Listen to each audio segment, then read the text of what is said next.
बात करने वाले हैं उन 3 बड़ी थ्योरीज के बारे में जिन्होंने ये समझाने की कोशिश की है कि हमारी दुनिया की आबादी कैसे बढ़ती है। ये वो आइडियाज हैं जिन्होंने सदियों से हमारी सोच को एक दिशा दी है। तो चलिए सीधा उस बड़े सवाल से शुरू करते हैं जिसने सदियों से बड़े बड़े थिंकर्स को परेशान किया है। क्या हमारी बढ़ती आबादी एक टाइम बॉम्ब की तरह है जो किसी बड़े संकट की तरफ इशारा कर रही है? और यह सवाल आज भी उतना ही जरूरी है। तो हमारी कहानी शुरू होती है सबसे फेमस और शायद सबसे डरावनी थ्योरी से।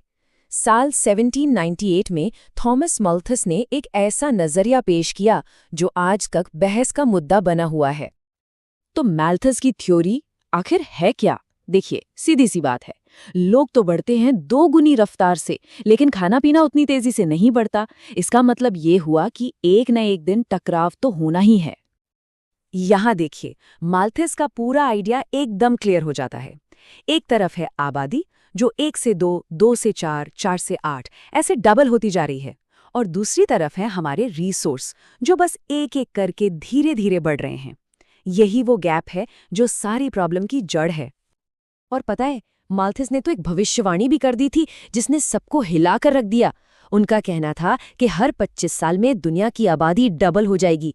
सोचिए जरा, उस जमाने में ये सुनकर लोगों को कैसा लगा होगा। इस पूरी थ्योरी को समझने का एक और बड़ा अच्छा तरीका है। सोचिए कि ये धरती एक स्पेसशिप है। अब स्पेसशिप में सब कुछ लिमिटेड होता है ना? पानी, खाना, हवा, सब कुछ।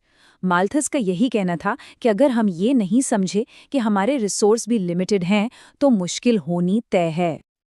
चलिए अब सिक्के का दूसरा पहलू देखते हैं।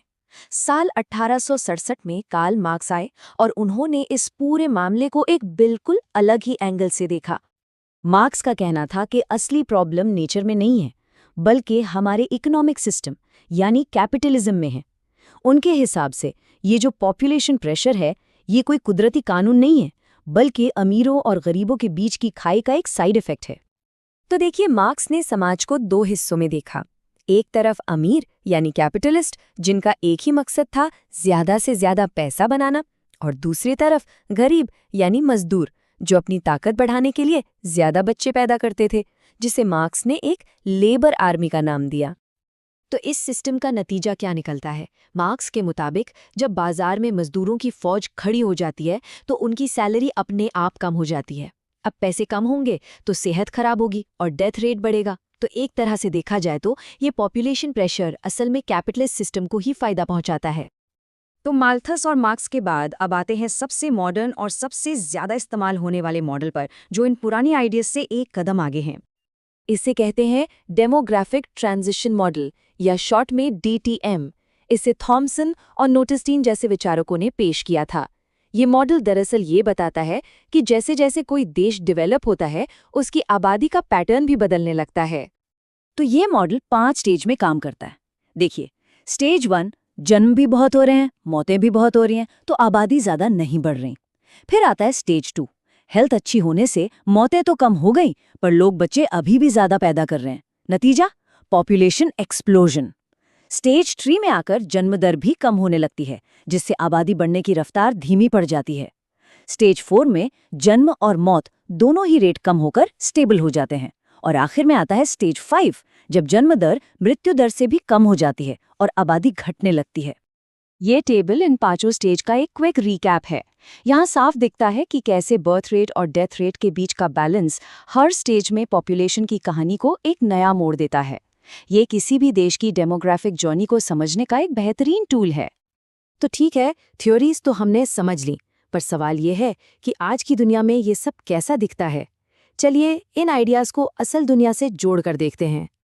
जरा इस चार्ट को देखिए, ये दुनिया भर में पॉपुलेशन डेंसिटी का अजीब सा हाल दिखाता है।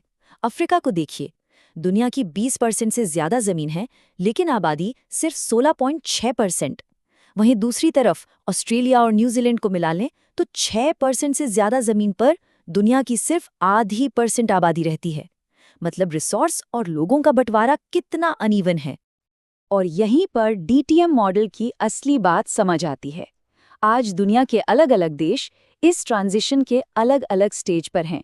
इसीलिए कहीं आबादी तेजी से बढ़ रही है तो कहीं घट रही है, और हर देश का ये सफर पूरी दुनिया की डेमोग्राफी पर असर डालता है।